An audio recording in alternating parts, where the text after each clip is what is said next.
welcome to World Insight with Tian Wei, coming to you live from Beijing on CGTN. Coming up on today's program, with the Belt and Road Forum underway, I speak to former Australian Prime Minister Kevin Rudd on some of the most important issues, including whether there are any geopolitical implications of it, and what are the opportunities in the Belt and Road Initiative for the energy sector and for the business community.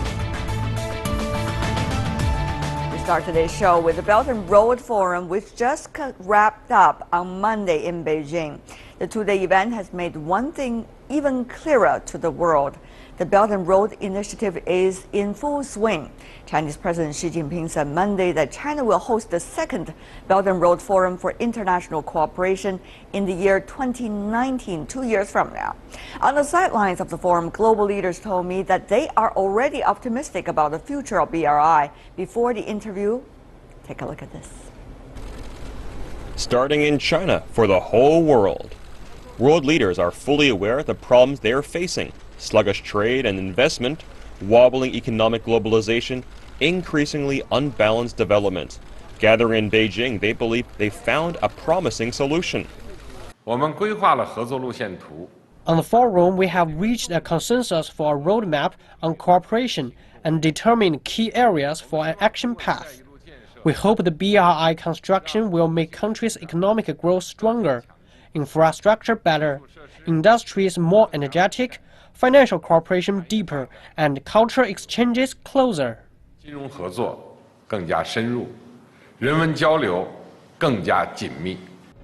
The Belt and Road Initiative proposed by China in 2013 consists of the Silk Road Economic Belt and the 21st Century Maritime Silk Road. It aims to build a trade and infrastructure network connecting Asia with Europe and Africa along and beyond the ancient Silk Road trade routes. President Xi called for renewing the Silk Road spirit. 2,000 years ago, it features the spirit of peace and cooperation, openness and inclusiveness, mutual learning and mutual benefit. These aspects have been welcomed by world leaders. They believe the Belt and Road can address economic problems and benefit people across the world. As a lifelong student of the culture in the Orient, the former Prime Minister of Australia, Kevin Rudd, came to Beijing for the Belt and Road Forum as well and told CGTN that he is a supporter of the Belt and Road Initiative. The greatest significance of BRI is to improve many of the dialects already existing among countries. But as it is still in its formative stage, the BRI requires some strategic patience.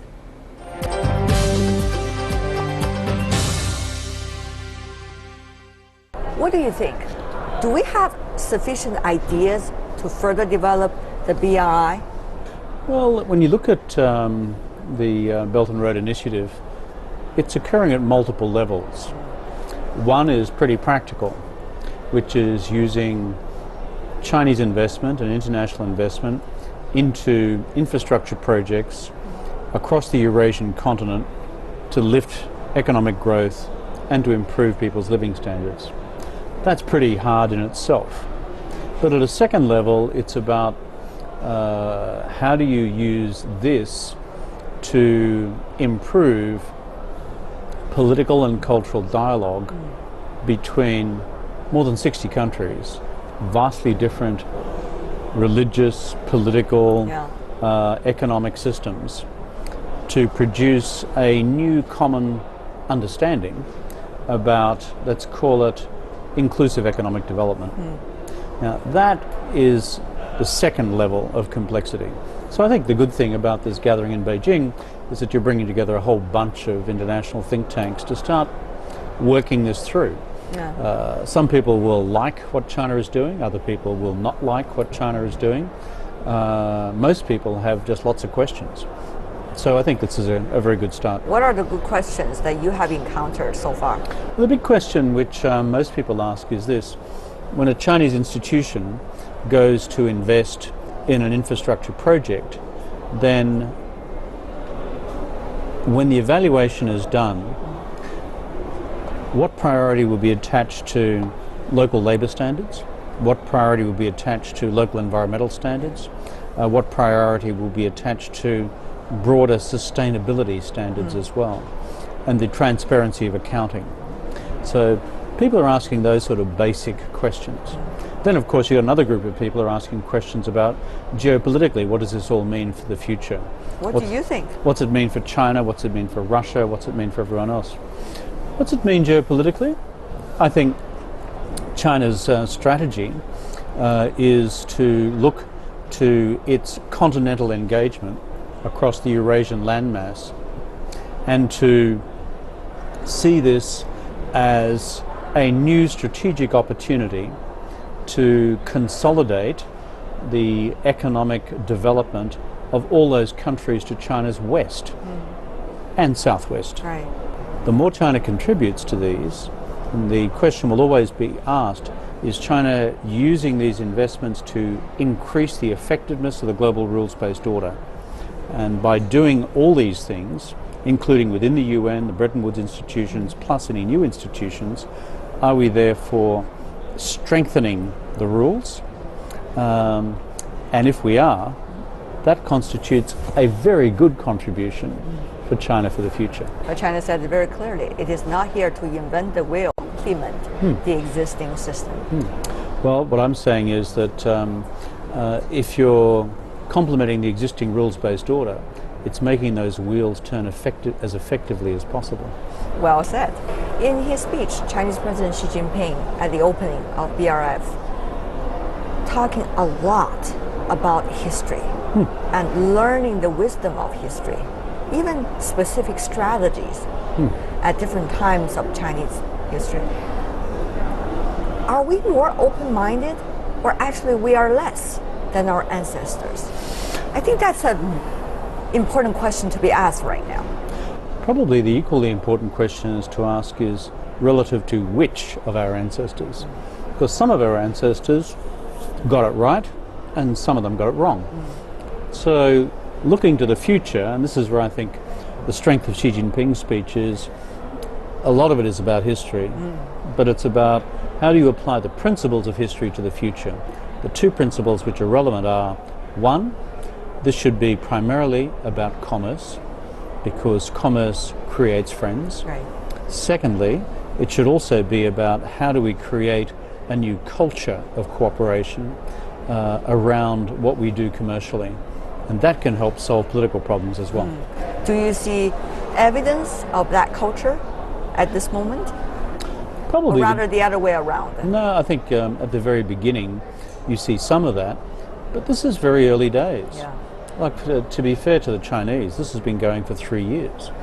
I mean, I actually remember the speech in 2013. I was still Prime Minister at the time when Xi Jinping announced the Ida Ilu, or the New Silk Road Initiative. I think he was in Kazakhstan at the time. Yeah. So that's not long ago. So when you're looking at something this big, it's going to take many, many years, and it'll take a long time to come to fruition. So what's it going to require? It's going to require a high level of strategic patience. Yeah. One thing I know about the Chinese is that you do have a high level of strategic patience. Sometimes. The key challenge is whether those around you will still have the same level of patience. What do you mean? No, what I'm talking about is all the partners. Will they all expect problems to be resolved by tomorrow afternoon at 3 o'clock? Or will they understand that these things take time? What is your sense? 按照情况，按照国家。So it will depend It really entirely. depends. So this will be a case of 走一步看一步. It'll be a question of taking one step forward and looking at it. Remember Deng Xiaoping's great saying, is it 摸着石头过河? This is going to be just like that, crossing the river, touching the stones as you go. Mr. Prime Minister, the thing is, it is not China's project. It is a project for all the countries that are willing to participate. It has to be a joint project. As you said, the consensus become extremely important. And also the understanding of all the parties that this is going to be their project rather than the project that China provide the money and then you have some infrastructure. So that also takes time for people to digest and really come to a conclusion of their own. That's why the governance of the entire New Silk Road Initiative will be important, but the governance associated with individual projects will be important as well. You see, let's face some facts. Okay. Number one, this would not exist if Xi Jinping hadn't come up with the idea. That's a fact. Okay? No one else did. You did. You Chinese people. And Xi Jinping in particular. Number two, you guys have put money on the table. That's a reality. That's a fact. So far. Other countries will join, but that'll take time. Number three, and what you're getting at is, so that this is not seen as an act of Chinese unilateralism, you're going to have to create political consensus by the participating states, all the way from the British to the East Asian coast. Now, there's a big landmass, including the British. Right. And then secondly, as we said before, finding projects which work within each of those countries in a shorter time frame. So I think we've got to accept a couple of realities here. One, the reality is this is Chinese leadership. It's Xi Jinping's proposal. China is backing it financially. But I think quite intelligently you're trying to build a political consensus around it. That'll take time, and you will have opposition and resistance on the way. But that is reality. But that's also a learning curve, isn't it? Yeah. A learning curve for China, but also for the rest of the world, because now you see more emerging economies and developing countries seem to shouldering some leadership role in certain initiatives. That's true, and I think this is a good thing. Historically, I've always been a strong supporter, way back to the beginning of my prime ministership, of China having a much bigger role in the IMF. I've always supported the Yaotohang, the AIIB. I've been a supporter of this, Idailu. I don't think we should be, in the West, worried about these sort of things. Why? Because it is a natural reflection of the relative significance of where global economies now contribute to global GDP. And now you have a big contribution from developing countries, and in relative terms a smaller contribution from developed countries. So this is kind of natural. But here's the other thing. Once you get engaged in the business of providing global governance, you'll also discover it's very hard. Okay, very hard, very complex. You had some previous experiences. Well, certainly. all of us are involved in the G20 complex, G20 process, the complexities of solving problems through that, the global financial crisis. None of it's easy. It's all hard.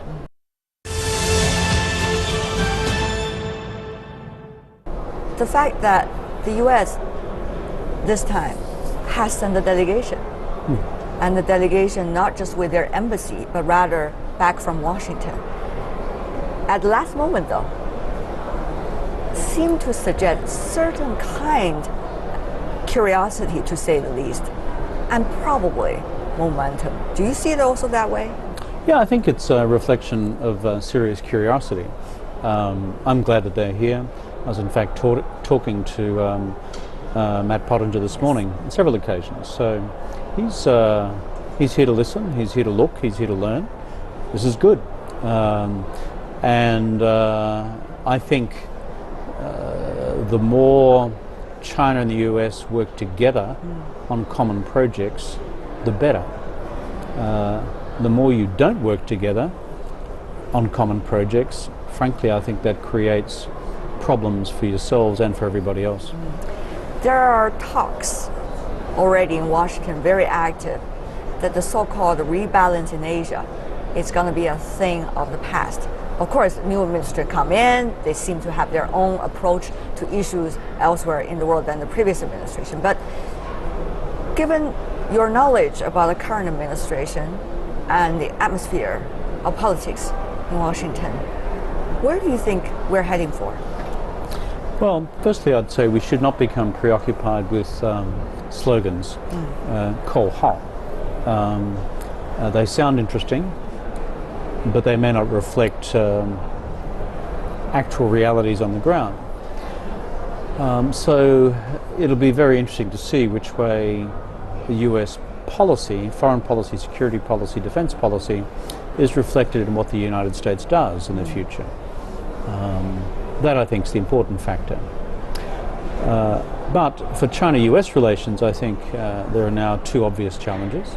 One is economic and bilateral, and we know there's a 100-day process. We know who's involved in it on the Chinese side and on the American side. Yeah, even though the Chinese side has already announced certain kinds of results temporarily for the 100 days already. That's true.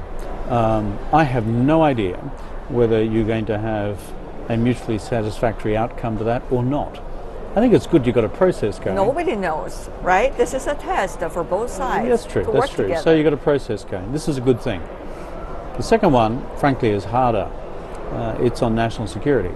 That is really hard, but that, together with the bilateral economic relationship, are the two determinants of the future course of US-China relations. Is there one that is going to in a more dominant role than the other, you see? I live in the United States and I observe the Trump administration closely. I go to Washington a lot. I speak to various people from the administration. I think both are dominant in President Trump's mind. You see dramatic changes going on in our world today. Mr. Prime Minister, you know this better than anybody else, I guess, from your perspective. Do we now really see some signs of solutions? Is probably AIB one of those possibilities for solutions? Is China and the United States working together for the moment, giving people some kinds of hope about the midterm? Is that going to be the change that we're seeing right now? I think if you look at the challenges we face, the United Nations at present is weak and needs to become stronger. The IMF needs to become stronger. The World Bank needs to become stronger, and it also needs to work effectively with the AIIB. The World Trade Organization needs to be stronger, and the global negotiations on climate change need to be better. So that list is long, by the way. Yeah, those five are pretty big, but they go to the heart of the problem. Yeah. So here is where you can begin to see a possible answer to some of these problems. For example, if the United States starts pulling out of funding of United Nations organizations, will China step in? But is that a smart thing for the US to do? Of course it's not.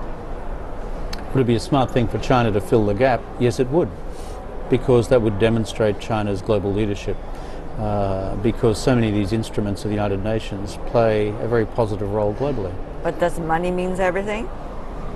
If you happen to be starving in Yemen at the minute, it does. Mr. Prime Minister, thank you so much for your contribution. Thank you. Thank you. You're watching World Insight with Tian Wei. Still to come on our program. What are the opportunities in the Belt and Road Initiative for the energy sector and for the business community particularly? We'll be back after this. You're watching World Insight with Tian Wei. As the Belt and Road Forum wraps up, governments have already had some input into the Belt and Road cooperation, but it is the enterprises and the companies that do the actual work. How can governments both encourage enterprises to join regional cooperation and spot who would be interested? These are the real questions that needs to be answered. And among them, one sector that takes great interest in the initiative is the energy sector that is keen to use the new initiative to explore fresh opportunities. Belt and Road Initiative calls for business involvement. By pushing forward this vision, China plans to bring more opportunities to private sectors. President Xi Jinping highlighted how BRI is opening up business opportunities. We need to push forward the construction of railways, roads, and other major land transportation arteries, speed up the development of seaports, and improve oil and gas pipelines, electricity transmission, and telecommunication networks.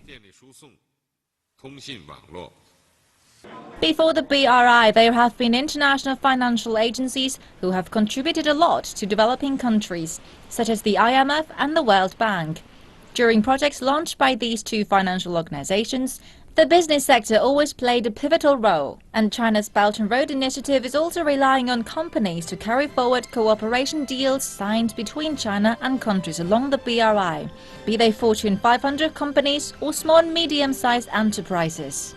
When meeting the press before closing the forum, Chinese President Xi Jinping said China signed a number of Belt and Road cooperation agreements with countries and international organizations. These cooperations are expected to be performed by Chinese companies and their overseas partners.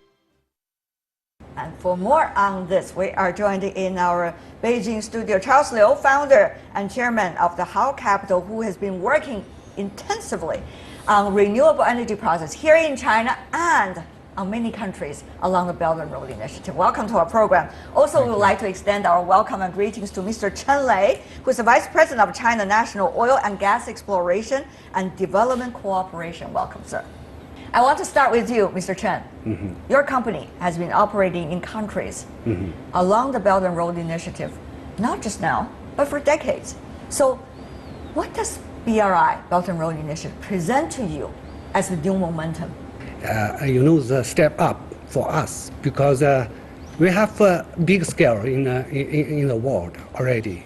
35 countries and 91 projects, but still some upside room to go.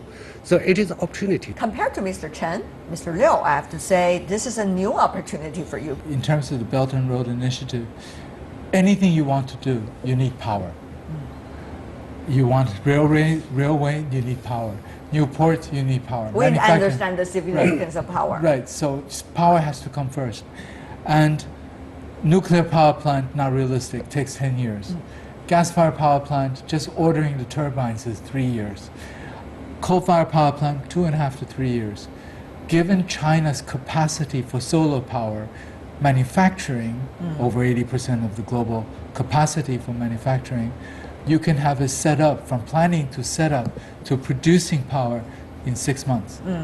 So many countries are very, very interested in having solar, renewable energy as the lead in getting things going. We've done projects in Pakistan, and we're now looking at projects in North Africa where the sun rays are much better than most of China. It's very hot. When it comes to the sun and the solar energy, you are very excited, Mr. Liu. But you know, it is easier said than done, isn't it? I mean, it started with the competition in the bidding process. Right, it is. You have major state-owned companies, you have a lot of private companies.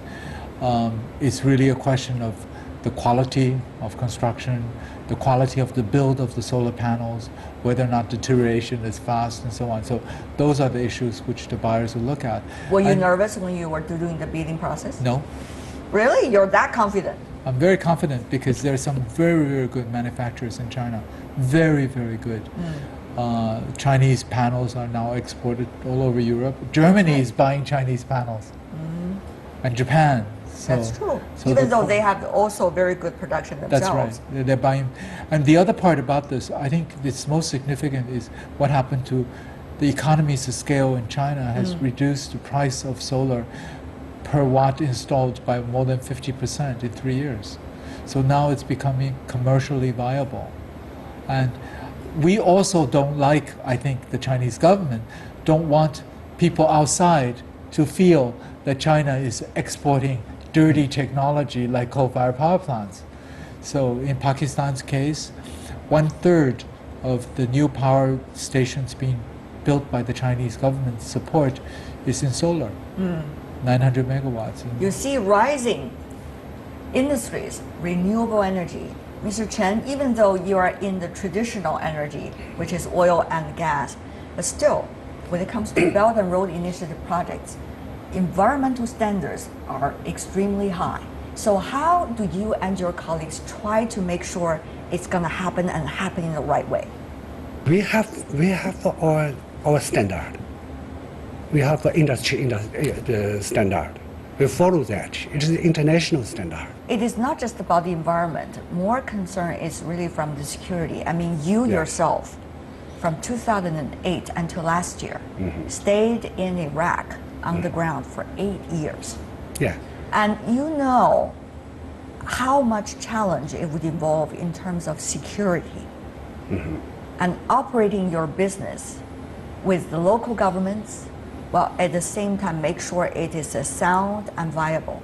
How does that work for you? Yeah, it is a challenger. But in that time, I think it is a kind of a mission. You have to. We believe that the complementarity is there. Because we have a lot. We have a lot of arrangement, organization What in kind place. of arrangements? Yeah, we have dedicated force. Dedicated force. This is a promise from the government. In Iraq. It is a group. 100,000 people there. They're with the army, with weapon. So you feel like that. You have big smile on your face, but to me, it's kind of Scary. dangerous. It's scary. Yeah, good people. You can communicate with them. Anything. You can even visit their home. So it is not a stranger for us because 20 years ago in Sudan, it's the same, similar situation. You were also working in Sudan? Yeah, Sudan 5 years, How 4 come years. your company always sent you to the most Yeah, dangerous? that's why. They sent me to Challenger, that new project. Like But that, what yeah. do you think are the most important conditions to be met on the ground to guarantee the security so that your projects, not only in Iraq now, but also in other countries along the Belt and Road, will be safe and also will fulfill its mission as promised? But basically, you have to judge. It is a place you can go. Then you go. So the assessment report has to be well done before you go in. And Yes. once people go in, they have to believe that this is going to be something that we can work out. Yes, and secondly, we can do something. We establish some system, defense. We do some, we have a force, like we call that petroleum field force, like that. They protect us. Also, we install some like a bunker, like a fence, lot fence. You are telling only very small part of your personal experience, given the language limit. You already presented to us a part of reality. Mr. Liu, therefore I want you to come in. I mean, Chinese have this can-do spirit. It's amazing Absolutely. how much they have worked on these projects and how much they have to suck it before some success can be achieved. It's really, I go back 5 years and I tell you about a case. This is not Belt and Road exactly, but I was in Stockholm speaking to a couple bankers, and they told me that day was very sad for Sweden. Why? Because the entire telecommunications 4G system was given to in a contract to Huawei, not to the Swedish companies, the Danish companies, not to Ericsson. And did they say why? They said it was all a question of delivery time. Huawei committed to have it rolled out in 12 months, but the European companies are looking at 18 to 24 months because the Chinese workers are just so dedicated to finishing their work. Of course, I think there are bonuses involved too. They just want to finish the work and go home. So they work 16, 17 hours a day and really, really did a great job of rolling out the system. And this is the same all around. This is terrific. But at the same time, Mr. Chen, you have probably answered that question for us. Some people would consider that is a threat. Because Chinese are so hardworking. It probably could be a threat to, let's just say, the local workforce. All the jobs are going to the Chinese. Are you really creating job opportunities for people there? Because it is a kind of culture, custom for us, for Chinese. We try our best to do something. It's any time when you promise, when you have a commitment with your organization, then you try to deliver your promise. So this is kind of we have not so much chance to withdraw yourself, and everybody think like that. It's our culture. You can't walk I guess back maybe from your our promise. culture, yes. Yeah, but then you haven't answered I my give question. I give you an answer to that. Okay. Go ahead. For our solar project in Pakistan, Chinese construction group hired also local teams to help install. Once installed, the security force is all local employees, and they're actually very happy because they get paid a lot more than anything else they have. And you have to have local security forces, but they simply cannot replace the Chinese workers who put up the solar farm because it's a technical job. Right. If they're not used to it, they can't do it. So what we are seeing right now is a cooperation that Right. is urgently need to be established between the local labor force and also the Chinese that are coming in with the real projects. We do have some experience with American force. You know, you don't believe me because I try to be relaxed with the commander, the local commander. You know, from U.S. You know, The U.S. commander Yeah. on the ground, was he tough? very friendly. So he promised to provide everything support. Do you still remember his name? I forgot the name, but I really appreciate that. You know, in that time, the last around 2 years, they provide all the service. You know, the ground service in the airport because it is a military airport. They provide every service for us. There are a lot of soldiers, so our staff together with them communicate and make joke, every transportation like that. You know. You know, when we talk about Belt and Road Initiative, people talk about, well, how about the environmental threat? How about security threat? How about the threat to the local jobs? How about geopolitics? And you know, what Mr. Chen seemed to suggest, when it's on the ground, when it's people actually working. people just work with one another. Yes. Yeah, our security people were fantastic, the locals, and they were not even high school graduates. This is a great job for them, and they take it very seriously in protecting the properties of the solar farm. Right. And do they know the importance of having renewable energy? It's the politicians who talk about it, unfortunately. They are not sophisticated in terms of the technologies of what it's all about. But of course, the senior government officials were very keen on having more renewable energy instead of polluting energy. Yes. Especially coal-fired power plants. They have no choice. They have to put in some coal-fired power plants. But they would like to have as little as possible. In fact, the Minister of Industry of Morocco is now talking about a much bigger project of using solar energy in the Sahara and shipping it to Europe through huge wire lines. And all of this needs infrastructure.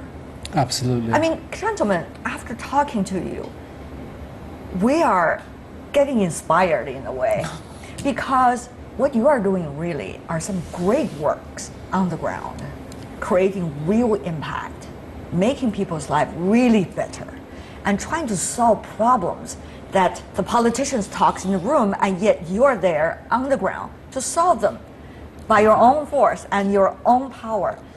It's amazing. So in the future, how is it likely to be done? Will that be China alone who is working on the Belt and Road initiatives?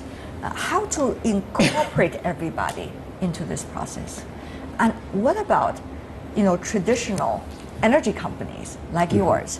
How are you going to plan your next stage of development, not here in China, but also globally with the Belt and Road Initiative? I think that is a legitimate question to ask. Yeah. I'm sure you have a lot of brainstorm back at home already, Mr. Chen. No, we have already set some we call that cooperation zone, 5 cooperation zone, and in Africa, America, and Asia, Middle East, like that, and Asia Pacific. All the we have already located. What are those zones for? The zone 4 is a kind of level, the organization level. They in charge a lot project. We call that upstream, middle stream, downstream. Upstream is oil development. Middle stream is pipeline. As you know, that we have a lot of pipeline, right. big one strategic pipeline. And downstream is a refinery that we sell fuel like that.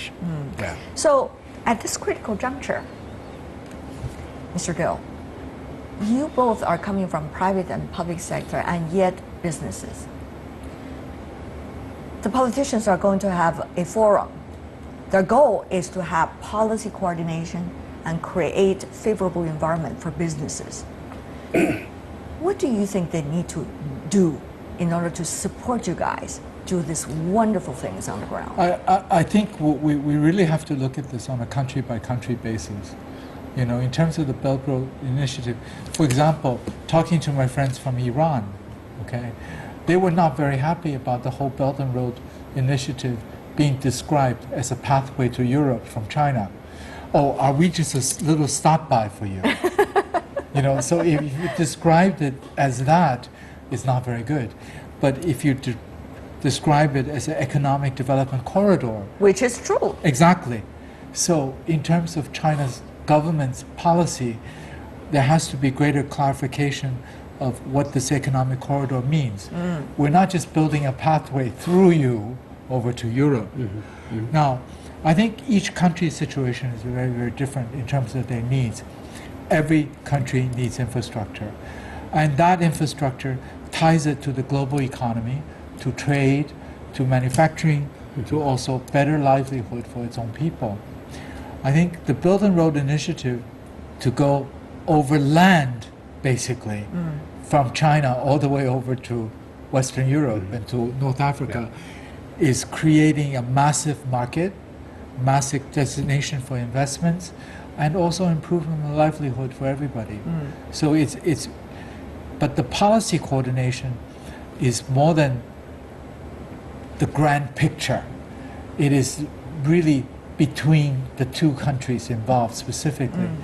For example, in Pakistan, there was a very specific thing, the railway to the special port on the Arabian Gulf, and that is one of the initial most important priority projects. Right.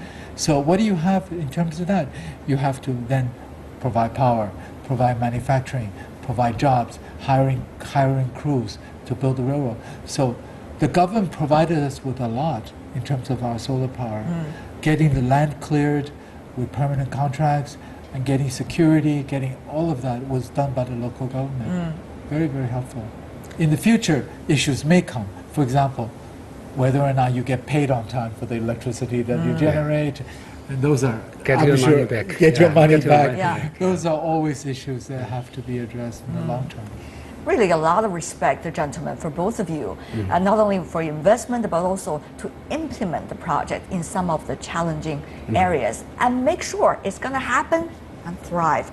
Gentlemen, what a pleasure talking to you, two practitioners on the ground, Charles Liu and Chen Lei. Really appreciate it. Thank you for being with us. All the best. Thank you.